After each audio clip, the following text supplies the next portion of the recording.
Nick Stavros, appreciate you jumping on this podcast for me. Thank you for making the time. Of course, Sav, good to see you as always. Yeah, just for anyone listening, Nick and I actually work together on deals. We're not under the same company, but we're in the world of deal makers and deal making and finding ways in which we can make money through our skill set, which is predominantly raising money in various different ways through various different means. You've got 15 years of experience in this game, haven't you, Nick? I mean, why don't you just give everyone a quick, brief breakdown? Because I want to get what we really want to talk about, which is like what we have been kind of debating all morning, which is dealing with, like, when you're trying to raise money, dealing with like the institutional side, as in going for banks and being the financial partners in that sense, or going to the retail investor, the person that just has some money in their pocket, burning a hole, looking to deploy it somewhere. So we'll get to that. But Nick, why don't you just give everyone like a quick breakdown as to your background, your experiences, and that sort of thing. Sure. Well, it's kind of funny because I actually tripped into capital raising. My background is about 20 years in commercial real estate, everything from being a broker, asset manager, development side, a lot of big names in institutional shops. When I went out and worked on my own for the first time, trying to buy assets, I was asked, can you help me raise $20 million for a hotel in Boston? And I was, yeah, I think I can. And that was proof of concept, certainly worked. And now I formed institutional relationships, a lot of private equity firms, family offices, high net worth individuals, things like that. And I help not only real estate groups, but startups, proptech, and energy raise money for their deals. There's a lot of people out there who need money, right? Like, it's like there's so many different ways you can get involved with this world, but ultimately you end up sort of just landing on wherever there's a decent deal, right? You start looking at, sometimes it's a fund, sometimes it's a really big hotel, sometimes it's a startup with a really good idea that just needs capital. And normally you'd ignore them because every startup wants some money, but then like there's those startups that like, they look like they have something special. And you're like, okay, how can I structure a deal? And then you start looking at your resources, right? It's normally driven from your experiences. You said you kind of fell into it. Did you say it was like, you started working with a hotel in Boston? Did I hear that right, or did I hear it incorrectly? Yeah, it was just came about from a coffee meeting. I was networking with a developer who had recently finished a hotel in Sarasota, Florida. It was a boutique hotel, and he had big ambitions. He owned a couple sites in Boston, one of which was a great site. It was the last entitled hotel in that zone. And he wanted to sort of do like a wife hotel, like a really boutique hotel that was lifestyle, which was ambitious, certainly. But I married him up with the right developer who had their own funds, and they agreed, and that's what they went forth with. Nice. So you married them up with a developer that had the funds. Correct. Okay, so you found a developer. That was the where the money came from. How did you marry them up? Like, if this is your first, and this is what I was getting to, like your first go around with raising capital, and you don't have that prior experience, you don't have that previous network of investors, or whether they're retail investors or institutional, like how did you go about finding the developer, and how did you know that a developer would be the one that would have the money? How come you weren't going for like the family offices? A quick Google search. I mean, how long ago was this? This is Google. This Google was back in 2019. Yeah, so you're Googling. You're like, okay, how do I raise money? And you're like, okay, family office. Okay, bank. Okay, private lending institution, hard money, asset-based lending. A developer doesn't normally fit in the mix there. That's normally like a joint venture relationship or a strategic partner. How did you land on that? Was that just through constant networking, or what? Constant networking is the short answer. It wasn't the initial target. We hit all the usual suspects, as you would think of: private equity firms, family offices. Had a lot of conversations, went to conferences, all good conversations, and there was a lot of interest. But where the market was, it certainly was taking longer to have those conversations with the bigger groups. And just pure luck, already having developers in my network. This particular developer was looking to expand to Boston. They developed in New York, in DC, and in Miami. Boston just was a natural fit for them. And they happen to have their own funds, mostly from high net worth families in Europe. Okay, so they're a properly capitalized developer, and so that's not as common as you might think when you're going into like deals. There's always going to be, because it's essentially like you're finding a buyer then, as opposed to an investor. It's kind of like a different target, like you're saying, okay, Very much so. Very much we're so. looking for a buyer, not an investor. So that's a difficult one. At least I think that would be difficult, especially as my first go around. You could do it through networking, but then again, that's probably where that's how you find those diamonds in the dust, right? It's through multiple conversations with multiple personalities that have the right connections for you. And I'm a big proponent of that. My whole thing is building a network. I always call it, I've dubbed it the distribution network. People call it network of placement agents. There's lots of different like names and tags that people can align this with, but ultimately it's just networking. It's just one specific niche. It's as specific as you can get in terms of capital raising. And it's just meeting as many people involved in that business as you can, because there is so many ways to slice this cake. And it's like, yes, the developer route is probably a very difficult one to go with at first, because that's going to be, and you correct me if I'm wrong, but you're having to deal with people who normally respect and expect a lot of experience in the beginning. And in the beginning, it's normally easier when you're looking for money and funding to kind of go to a debt-based lender, to some degree, because really all you're doing is filling out an application ultimately in the end, and just making sure the numbers match their threshold for risk. You know what I mean? It's like, so if you can provide a deal on the table for a family office that just wants to distribute debt, it's like, well, do the numbers add up, and is there some basic due diligence that meets the criteria? Maybe one or two conversations with the sponsor, and then before you know it, a brand new person in this industry, a broker or just a deal maker in general, a consultant, can actually snap up a pretty big size deal. You can end up with like $100 million deal just by doing it like that. It doesn't really, because the onus really isn't on you. But when you're dealing with developers, you're dealing with a buyer, you're structuring a strategic, a deal, a strategic partnership where there's way more involvement from both parties, because you've got like the potential of like, are you just talking to me because you're trying to reverse engineer my business? Are you looking at this hotel because you're trying to find holes in it and rip me out of this deal, or try and scalp me and get a better deal? Like, are you just going to buy it as an investment opportunity for yourself to hold it, or are you going to do something with this where we can join up and actually develop something together in that as a strategic relationship? So kudos to you. That's kind of difficult to do. It certainly wasn't the easiest route, but I think when you're dealing with these types of investors, you're always forming a partnership, because the goal is to do long-term business together, whether it's an LP source of common equity, like a fund, or if it is a developer. The goal is to do business together. They just have different needs and different requirements. On the developer side, it truly was more marriage making, because these guys are going to work together every day for the next 5 years, and they're going to make decisions together. Decisions about what tile to use in the lobby, what FF&E to put in the hotel, to put in the apartment building. What's a shrubbery outside? What's the landscaping? And all these decisions are made on a day-to-day basis with co-GP developers, because they both get it. They both get each other's business, but they might have different points of view. And I think that's one of the difficulties of that side of the business. So you have to understand their needs. Okay. Yeah, absolutely. You really do have to understand them. Otherwise, how are you going to structure a deal ultimately? Yeah, the bottom line is you've really got to know exactly what it is. I always say this: you've got to be an expert in your business. You've got to know it. You've got to know it well enough to be able to pivot whenever you need to.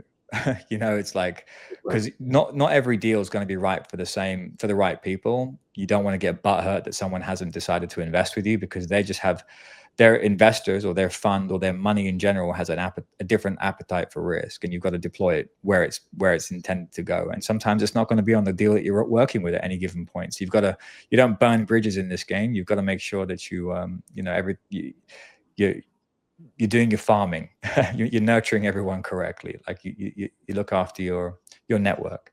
That's what we do, right? That's a lot of what we do.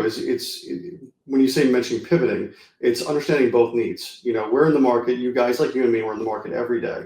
We're talking to companies, we're talking to developers, we're talking to investors, and if you hear an investor saying, I'm not doing multifamily today. There's too much risk, and we'll get to that. It's another subject.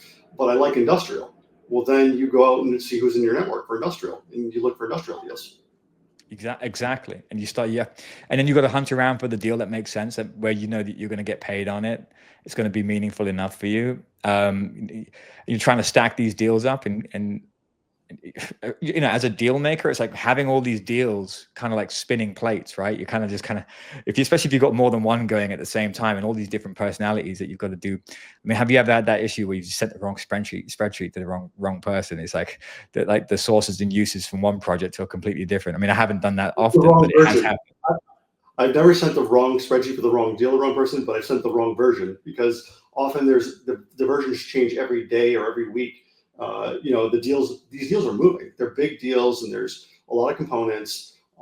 Sometimes the construction costs get better. Sometimes you make a design change, and you want to make sure you're always sending the latest information. Yeah, you do. And it's constantly evolving. It's never just one static deal. A lot of people think that it's just getting that pitch deck and that's it. It's a one and done, and that just floats around until one day a deal happens. It's constantly evolving. And you've got to be so close with businesses. And as soon as the deal starts happening, there's that back and forth of information. But let's go beyond that then. So your track record since has been, you stuck with real estate predominantly, or has it been capital raising for other types of, startups, founders, tech industry, renewables? Are there any industries that you've got involved with, or is it stayed with real estate predominantly? Speaking to your network, and the saying is your network is your net worth. Having realized that a lot of people in my sphere, other guys I work with like yourself, do energy deals, and some of them do companies and startups. I sort of expanded into energy, proptech, looking at a few other AI startups as well. But you realize the process is similar. You're looking for buyers and sellers or partners and trying to marry them up. You have to understand their business and their business needs, but the process is very similar, whether it is real estate or it's a company. Yeah, and you find that happens because you're dealing with one. Let's say, I mean, how I got involved with multiple verticals, I thought in the very beginning I could just stick with one thing. Like, I'm just going to sell real estate, and it's going to be commercial real estate. Then you have an investor that says, yeah, I've had my fill. I've got a little bit of play around money. I want to look at some kind of a unicorn opportunity. So that's probably going to be in the tech sector, right? What have we got? What kind of software companies are you looking at? What kind of tech companies? Anything out of San Francisco? I'm like, so suddenly I've got to clue up now on what the latest and greatest is with like GPU-based investments and asset classes that underpin AI and decentralized finance with the blockchain and everything. So we start looking at, if it's physical assets, we start looking at warehousing for like GPUs and server spaces, server farms, as people know. And then you've got like the other stuff, like looking at really cool looking businesses that operate in that space and hoping that, one's going to moonshot. And so you start looking around, and suddenly you have to, forget almost the way in which that you qualify solid real estate deals, because they're way different. Everything has almost like an insurance policy with the real estate deals itself, or there's going to be a buyer in place or some kind of permit or entitlement. Suddenly you start looking at software, and it's just about the tech and the potential of that tech, and it's like, I have no way of, I don't understand this, but you have to learn it quickly, and you've got to, because you're trying to find a deal. Sometimes you have to let it go too. Sometimes you just have to say, okay, I'm not qualified for this. I don't know how to find you something in the medical sector. I don't know how to find you that new drug. It's just not gonna. And then you refer to another person in your network, and then hopefully that will reciprocate later on. You get some deals served to you as well on a silver platter, hopefully. So yeah, okay. That brings us kind of like to where we need to be. Where we are right now. Like we had a conversation which kind of spurred this podcast into action, which was like, we're dealing with a deal that's not quite ready for really big institutional money, and a lot of people who are involved with investment sales, deal makers out there have this challenge, because they'll either look at really, really big opportunities where it's the only viable kind of investment will come from an institution. So they're trying to play in this very high level stratosphere where there's a lot of competition and a lot of the good deals are snapped up already and they're done in a bar somewhere over, last night. They just haven't papered the deal yet. And then there's like the retail side, which is like really low level, which is almost like your old sales floor where you've just got to have ads out there trying to get the average Joe investor to take interest into an opportunity. And then you've got people that have to get on the phone and sell them to some degree, some variation of that. And then you get to where the kind of situation where we found ourselves today, which is like, it's almost ready for institutional money. The deal's big, just about big enough, right? Just about big enough. If we can get institutional money and we can get like $10 million in instantly, it's like one application almost that we fill out. It's a bunch of due diligence documents, getting the right guy on the phone at the right time. They have the liquidity for it. And then boom, they can make that happen overnight. And we can all earn some nice fees from that. Or do we focus on the retail market, and to get to 10 million, we need a whole bunch of people coming in at 250 to 500 grand, right? So there's a lot of sales effort that needs to take place.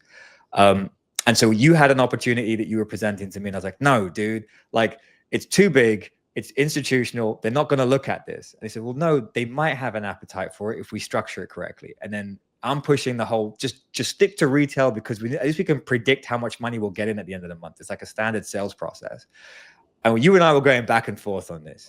Yeah, that's right. And I think we should definitely do a podcast, because this is, we're not unique in this situation. A lot of people find themselves here. And it's not only real estate, it's businesses as well. There's pros and cons for both. Pros for the retail raise is that you can generally do it faster. You can do it in an entire period of time.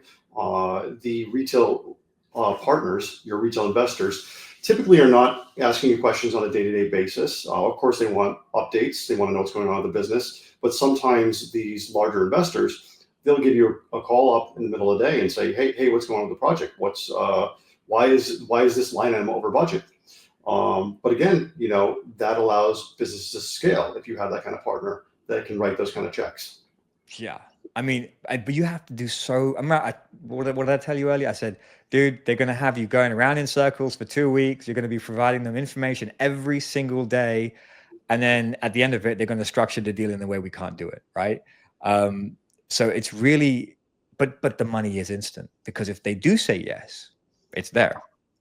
It's like the next day. That it's not like they write a check and they mail it in. It's a wire and it's there the next day. It's fast. So is it worth, at this stage where you've got an opportunity that is just about big enough to be interesting to a family office? And that's what we're talking about here, right? So it's not quite, we're not talking about a bank. We're not talking about a massive private equity business company. We're not talking about a massive family office. We're talking about the smaller ones. What would you say is how much money do they have under management? What would you say the size of a family office is that you're talking about, without giving names away? They have at least 500 million under management. I think it's larger than that. I'm not aware of all their funds. Of course, family offices tend to be a little secretive in what they invest in, and the nature of their funds. But this particular investment, they're looking to invest anywhere from 5 to 10 million, if it works for them, of course. And back to the pros and cons. Family offices typically are great investors because they think long term and they want to do repeat business. So once you have them, and if you build a relationship and you do good by them, they will invest with you again. And you've been going around that circuit quite a bit. Like you've been in, right now, our conversations have been such that you've really been focusing on that kind of institutional money. It's either the family office or the fund that exists somewhere that's looking to deploy capital. I mean, they have a whole bunch of money that they are responsible for, but they have to make money on that money. That money is not doing anything with it just sitting in an account. They need to allocate it and have it make money. They don't want to risk it. A lot of family offices, and this is a point I brought up, right now at least, that I have been experiencing, and I know this is not the case for everyone, but I know a lot of businesses right now, or family offices, are trying to structure the deployment of their capital as debt, as loans. essentially as asset-based lending, because a lot of the time they don't want to take equity in a business because they don't want to really have to deal with the responsibility of the business going up or down, or the risk that is. And they'd rather structure it as debt because ultimately you still owe them back. So they're looking at collateral in there. They're looking at asset-based elements to make sure that if they give you this $5, $10, $20 million that you're asking for, even if your business dies and does not succeed, you still owe. They didn't go down with the ship with you. And I've noticed that being a theme lately. And you're saying that not everyone's like that, and it's all about how you engage with them, right? Your strategy is to come in with the right angle. Particularly with family offices, I see different risk spectrums all across the board. You have some that only want to do debt, like you're saying. You have some that will do pref equity, but some will do pref equity, but they won't do pref equity on development, construction risk. They want hard assets. And then the opposite side of the spectrum, you have some family offices that think like VCs, and they just want to get in early. They want seed investments with high growth companies. They're looking for the 100x return. Yeah, the 100x, the unicorn. I remember having that first conversation. When you're always when you first get into the game, when you're speaking about potential returns and stuff, and you're talking 3x, 5x, thinking that these are solid, and they are solid rates of return. And then you have that one person says, "Oh, we only look for 100x deals." And well, how do you find those? I don't know. How do you do that? And then they somehow tend to have a bunch of them, but the only way they do that is by deploying money in a lot of different places. And you see them, and there are always people out there scouting, networking. They're showing up to these startup events, where these pitch fests, where people are kind of just jumping on stage, or even in these accelerators dotted around cities. I'm based in London. There's a ton of accelerators here. You go to any one of them at any given time. You sit in the crowd. You hear a bunch of pitches. You're entranced and interested. So all those people in the crowd, there's always 2 or 3 guys that work for a fund somewhere, and they're like, "Yep, we've got a couple of billion. We're looking to deploy, not into one company, but we're looking to fund businesses but we need to see something in deep tech. We need to see something in this and that." And it's interesting. And a lot of them are family offices. They are. Okay. The pros and cons for the other side of the spectrum, which is the finding your average investor, right? You're accredited investor, that you have a fund that you've set up. So if you're working on behalf of the sponsor, they've set up for Reg D 506C so they can raise money. They're not having to go for a broker dealer.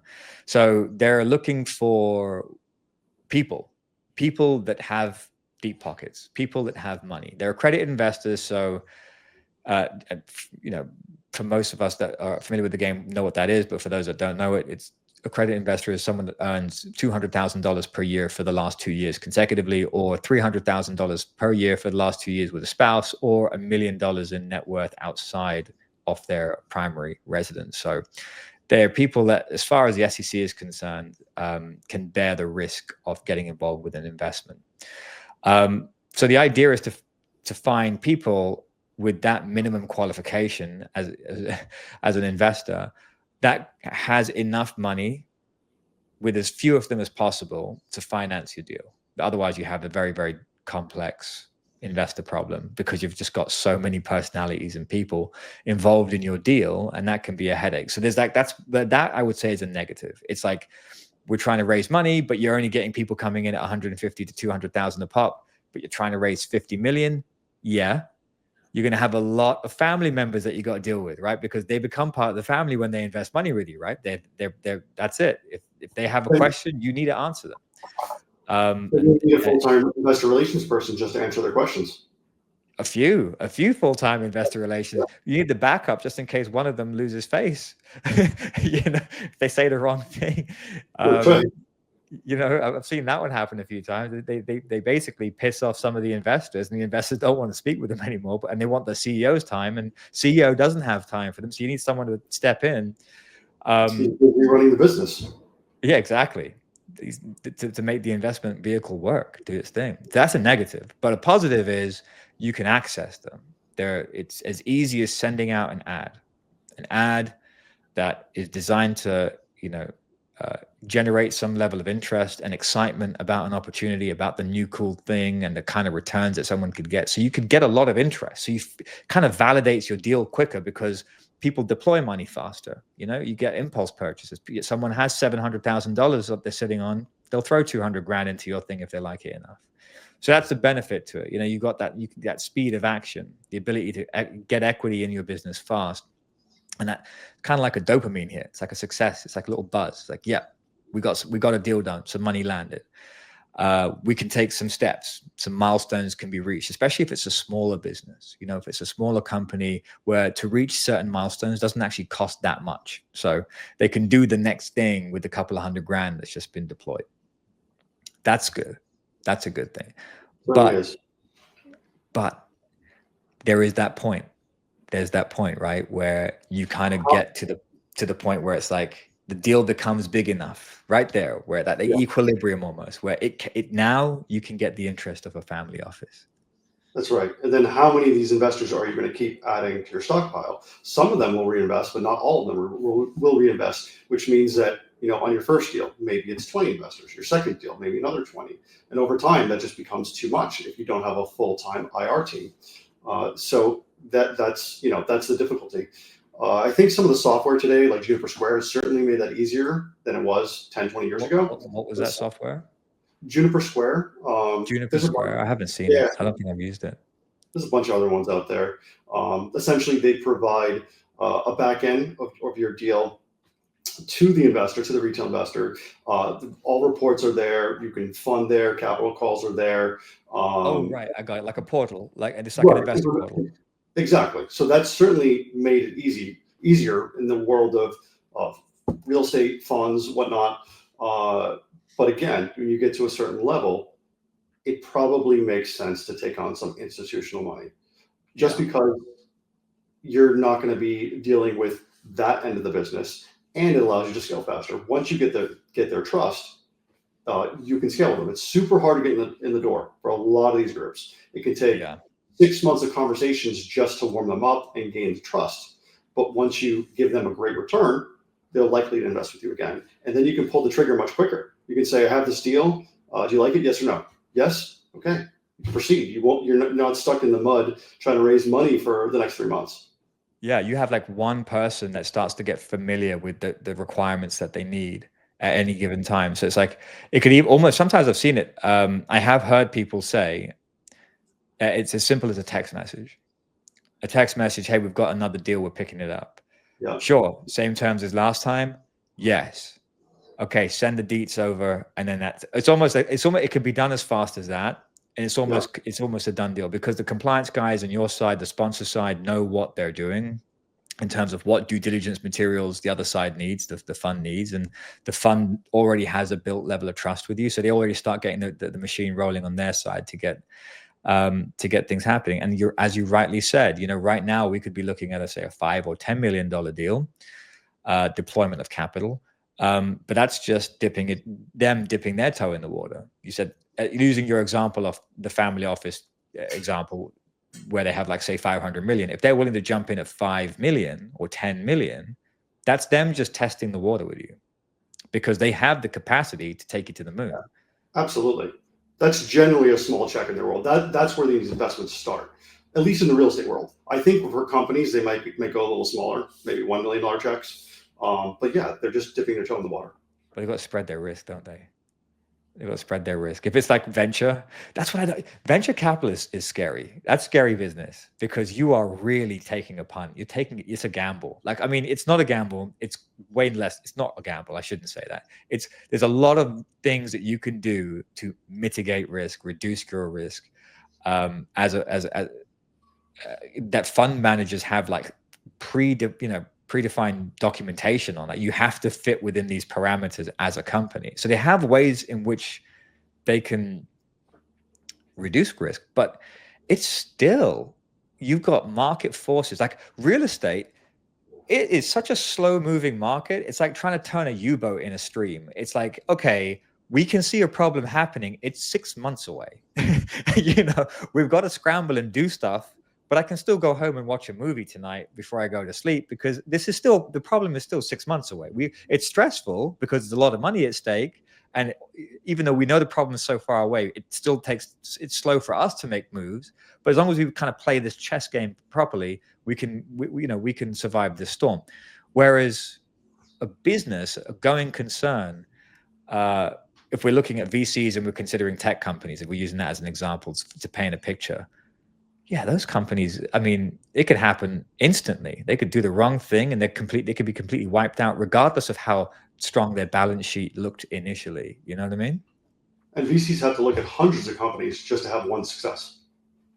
And so that's why they have to reduce that deployment of capital down to like $1 million or less or something, just so they can spread the risk across, 100 different options. Hopefully you get a couple of unicorns out of that, and the rest can kind of like plateau. If anything, you don't get too many that just kind of completely die a death and become a negative problem. Yeah, that's difficult. Do you deal with that? Do you deal with VCs often or no? It's not my world today. Certainly something that I'd like to explore, but I know where my strengths are, and VC is not one of them today. Yeah. I lean towards the more real estate type of businesses, just because I think they're just safer. There's a safe haven there that I just like. And it's not even just real estate, like multifamily. You mentioned multifamily earlier, because multifamily, there's a lot of people that, if you Google like real estate investment, before you're going to be inundated with multifamily options. There's other things. There's other ways you can make money in real estate. Development deals are a big deal. Yeah, it's the most well-known asset class. Everybody understands it. Everybody needs a roof. Everybody needs a place to live. It's never going away. It's just a question of how much supply and how much demand is in the market, right? Like Austin, Texas, it boomed in, was it 2015, 2016? I think it started booming, and then 5 years later, there's too many roofs. I think they're in a great place now. Asset prices are starting to level off, but that happens all the time. That happened in Miami in the condo crisis of the Great Recession. But yeah, that's just one asset class, right? These type of investors, they're looking across the spectrum. Some want development risk, some want distressed debt, some want opportunistic, some want industrial. But again, we're trying to find what their requirement is and marry them up. Yeah. Have you had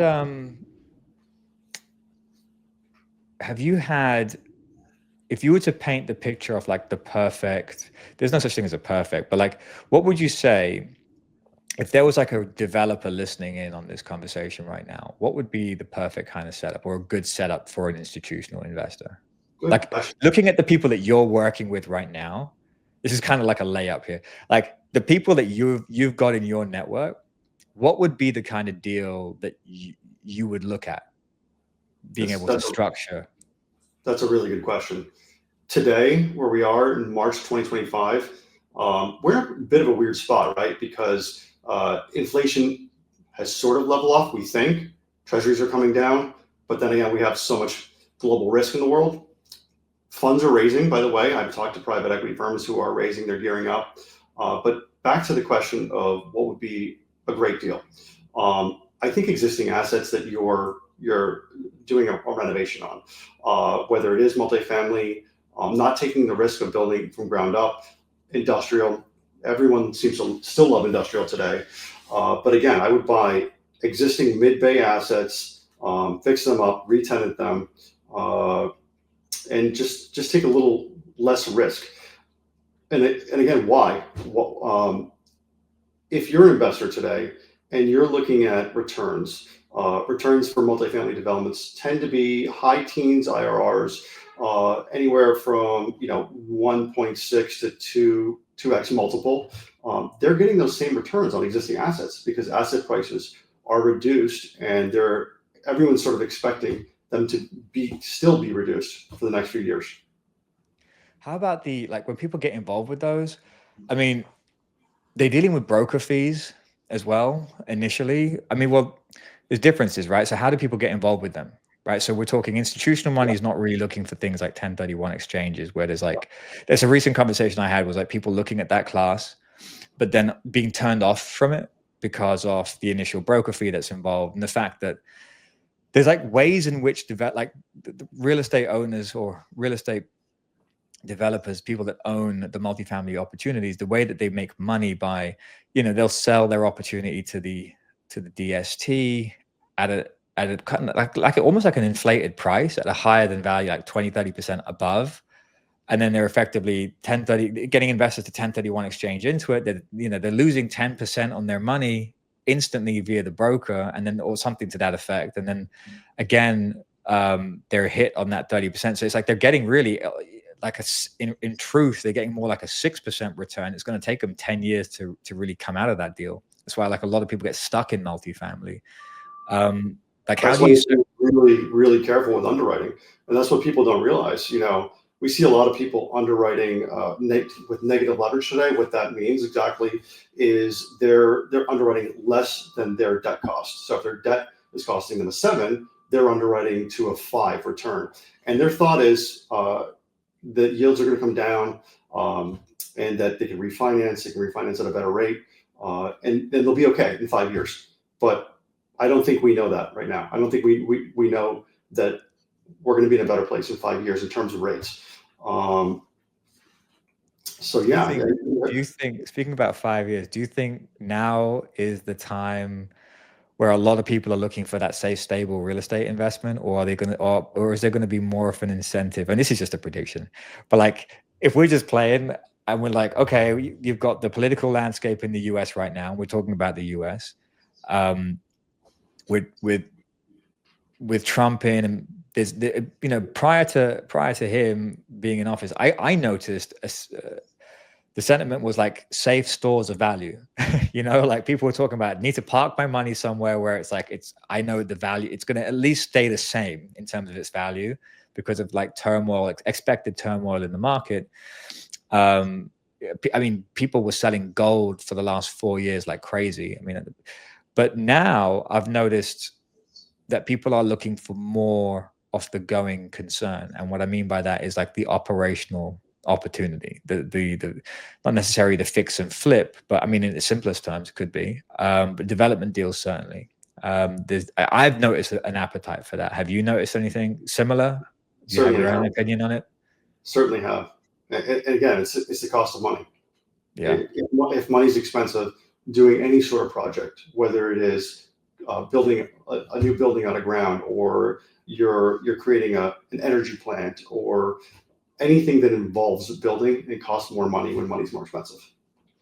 Yeah.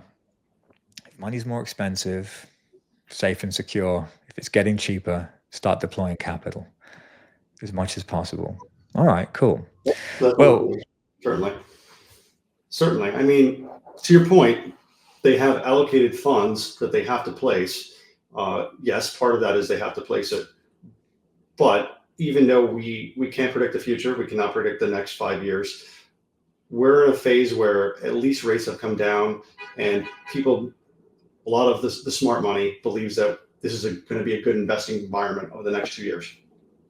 Nice. You're looking for deals right now, Nick. I know you are. Always, yeah, I know you're looking for deals. And we're working on something. If anyone out there is looking for a deal maker in New York, should certainly give Nick Stavros a call. Nick, how can people find you? They can reach me at stocap.com.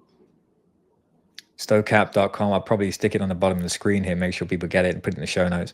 But you're also part of the distribution or the distro community. And that's a bombshell, because I haven't actually built it yet, but there is a community coming. I'm getting one of those community platforms where all of the deal makers and investment capital raisers, investment salespeople and capital raisers can be on there, because a lot of people share deals. They need help essentially getting a deal over the line. Those networks that you talked about, the ones that you've furnished and nurtured yourself, but also coupled with other people out there who are looking to like deal make. They've got something on the table. Someone's come to them. Hey, I need to sell this. Hey, I need to buy that. Hey, there's this deal over here that needs to be restructured. We've actually set up a community for that. So I know you're going to be part of it. That's going to be available soon. So I'll probably pop that into the show notes as soon as I can. I don't know what we're going to call it. We're going to call it the Distro Community or the Distro Net. Distro Net sounds cool. Could be Distro Net. But yeah, it's going to be a great place to share mandates, share deals, get involved with other people who are in the same business, who can raise capital effectively, get money deployed where it needs to be, and get deals concluded. But with that said, thanks again for jumping on, Nick.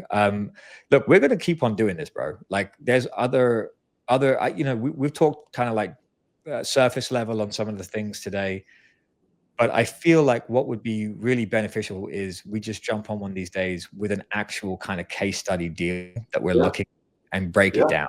break it down and show like the kind of interest that you have so far from institution. And who knows, maybe someone else, one of our listeners, could jump in and get involved with that deal too, because it's kind of like, you know, that's the business, right? It's deal making. It's finding ways in which you can get a job done, and it's doing it creatively sometimes. One of my former bosses, a self-made billionaire, said there's always deals to be done. Never mind, it doesn't matter if there's a recession. There's always deals. Yeah, and that's so true, man. Like no matter what's going on, money is floating it's floating between hands. It's never really getting burnt up and disappearing. It's just moving, it's changing hands, whether the markets are up or down, whether you're in wartime or not, it doesn't matter. Money's floating around out there. You just got to find a way to get your hands on it. And the easiest way to do it is find out who the bigger players are trying to do the biggest deals. And if you can get involved with those deals in some way, shape, or form, even if it's just earning a couple of percentage points on a big deal or earning a fee or a success fee, you can be part of that action, and it can be very, very, very rewarding.